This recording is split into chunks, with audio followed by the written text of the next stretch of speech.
Hello movie lovers, welcome back to filmy bowl. ఈరోజు మన filmy bowl entertainment news చూసే ముందు మన ఫిల్మీ బౌల్ ఛానల్ని లైక్ చేయండి, షేర్ చేయండి, సబ్స్క్రైబ్ చేయండి. సో మ్యాటర్ ఏంటంటే, మన హీరో సూర్య నటిస్తున్న latest movie Kanguva studio green, UV creations, KVN productions, pen studios ఈ అన్ని బ్యానర్లపై నిర్మిస్తున్న భారీ బడ్జెట్ సినిమా ఇది. అయితే అక్టోబర్ 10th, 2024 వరల్డ్ వైడ్గా ఈ సినిమా రిలీజ్ అవుతుంది.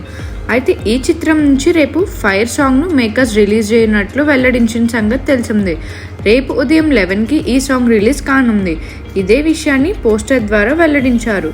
రిలీజ్ అయిన పోస్టర్స్ ఆడియన్స్ను ఎంతో ఇదిగా ఆకట్టుకుంటుంది. అయితే జూనియర్ ఎన్టీఆర్ నటిస్తున్న మోస్ట్ అవైటెడ్ మూవీ దేవరా ఎప్పుడెప్పుడు రిలీజ్ అవుతుందా అని అభిమానులు వెయిట్ చేస్తున్నారు. ఇక ఈ సినిమా పోస్టర్స్, టీజర్, ఫస్ట్ సాంగ్పై చాలా అంచనాలు రెట్టింపు చేశాయి. అయితే ఈ సినిమాలో బాలీవుడ్ భామ జాన్వీ కపూర్ హీరోయిన్గా నటిస్తున్న సంగతి తెలిసింది. తాజాగా ఈ సినిమాకు సంబంధించి జాన్వీ కపూర్ ఓ ఇంట్రెస్టింగ్ విషయాన్ని వెల్లడించింది. జాన్వీ తాజాగా ఇచ్చిన ఓ ఇంటర్వ్యూలో దేవరా సినిమాపై కామెంట్స్ చేసింది. దేవరా సినిమాతో సౌత్ ఇండస్ట్రీలో ఎంట్రీ ఇవ్వడం సంతోషంగా ఉందని ఆమె తెలిపింది.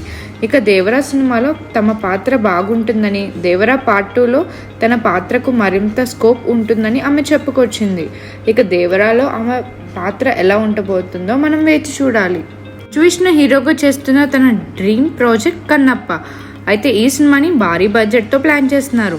అయితే ఈ చిత్రంలో తమిళ సీనియర్ నటుడు శరత్ కుమార్ కూడా కీలక పాత్ర చేస్తున్న సంగతి తెలిసింది. మరి శరత్ కుమార్పై రీసెంట్గానే ఓ లుక్ పోస్టర్ కూడా వచ్చింది. అయితే ఇప్పుడు అసలు శరత్ కుమార్ పాత్ర ఏంటి, ఎలా కనిపిస్తారు అనేది మరో ఇంట్రెస్టింగ్ లుక్ పోస్టర్తో రివీల్ చేశారు. ఈ చిత్రంలో శరత్ కుమార్ నాతనందుడుగా కనిపించనున్నారని రివీల్ చేశారు. అలాగే తాను పాండవ, భీమసేన, హిడింబీల వారసుడిగా కాగా కోయల ప్రజలకు నాయకుడిగా కనిపిస్తారని ఇంట్రెస్టింగ్ పోస్టర్తో మేకర్స్ రివీల్ చేశారు. ఈ సినిమాలో తన రోల్ ఎంత పవర్ఫుల్గా ఉంటుందో చూడాలి. రామ్ పోతినేని లేటెస్ట్గా నటిస్తున్న చిత్రం ఇస్మార్ట్ శంకర్ ఈ ఆగస్ట్ నెలలో 15న ఈ సినిమా అయితే రిలీజ్ కాబోతుంది.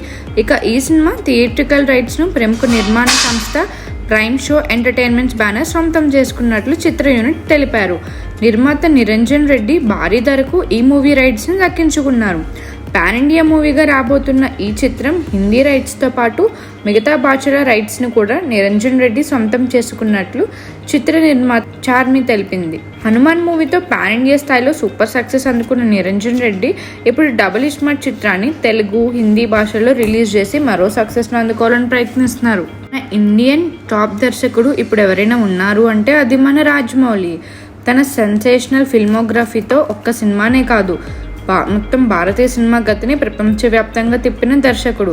తన ఎపిక్ వండర్స్ బాహుబలి, ఆర్ఆర్ఆర్ చిత్రాలతో ప్రపంచం సినిమా దగ్గరకు తెలుగు సినిమా, భారతీయ సినిమా సత్తా చాటి తను గ్లోబల్ దర్శకుడు అయిపోయారు. మరి తనపై దిగ్గజ స్ట్రీమింగ్ సంస్థ నెట్ఫ్లిక్స్ ఓ interesting documentary modern masters SS Rajamouli అంటూ కొన్ని రోజుల క్రితం అనౌన్స్ చేశారు. మరి దీనిపై లేటెస్ట్గా ట్రైలర్ని నెట్ఫ్లిక్స్ వాళ్ళు రిలీజ్ చేశారు. అయితే ఈ ట్రైలర్ మాత్రం సర్ప్రైజింగ్గా ఉందని చెప్పాలి. రాజమౌళిపై కొన్ని ఇంట్రెస్టింగ్ విషయాలు, తనతో వర్క్ చేసిన హీరోలు రామ్ చరణ్, ప్రభాస్, ఎన్టీఆర్లు పంచుకున్న విశేషాలు, రాజమౌళి ఎంత పర్ఫెక్ట్గా సినిమాలు చేస్తారనే అంశాలు ఈ ట్రైలర్లో అద్భుతంగా చూపించారు.